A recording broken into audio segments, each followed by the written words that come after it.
ანგბანდის ხანგრძლივი ალყისას, როცა შუახმელეთში ჯერ კიდევ მშვიდობას უფევდა, ფინარფინის მესამე ვაჟი, აეგნორი, დორთონიონის ჩრდილოეთ ფერდობებს დარაჯობდა. ის იყო ცეცხლოვანი სულის, მაგრამ კეთილშობილი პრინცი.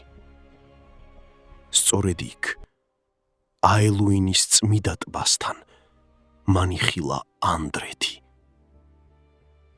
ადამიანთა მოდგმის მოკვდავი ქალი, ანდრეთი იყო ბრძენი, ამაყი და მოუსვენარი.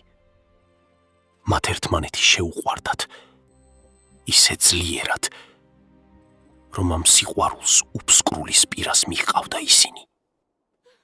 მაგრამ აეგნორი იყო ელდარი, უკვდავი, ხოლო ანდრეთი მოკვდავი. ომის ჟამს მათ სიყვარულს მომავალი არ ჰქონდა. აეგნორმა უარი თქვა ანდრეთზე დაქორწინებაზე, იმ მიზეზით, რომ არ ეხილა მისი სიბერე. აეგნორის უფროსმა ძმამ, ფინროდ ფელაგუნდმა, ანდრეთს განუმარტა ორ მოდგმას შორის არსებული უფსკრულის სიმძიმე და ის ტრაგიკული ბედი, რაც ასეთ კავშირს მოხვებოდა. მას შემდეგ აეგნორს და ანდრეთს ერთმანეთი აღარასოდეს უნახავთ. აეგნორი, მრისხანე ცეცხლად წოდებული, დაბრუნდა ჩრდილოეთის დარაჯად. მას არასოდეს ყვარებია სხვა ქალი და არასოდეს დაქორწინებულა. როცა ანგბანდიდან ცეცხლოვანი ქარიშხალი წამოვიდა და უეცარი ალის ბრძოლა დაიწყო, აეგნორი პირველ რიგებში იბრძოდა.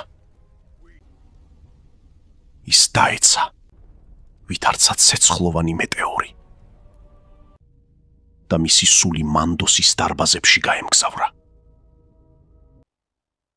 ანდრეთმა დიდხანს იცოცხლა. იგი დაბერდა და გახდა ბრძენი ქალი. მაგრამ მის გულში მუდამ ცოცხლობდა აეგნორის ოქროსფერი თმისა და აელუინის ტბის მოგონება. This is just the beginning. Do not skip the history after Middle-earth. Subscribe to the channel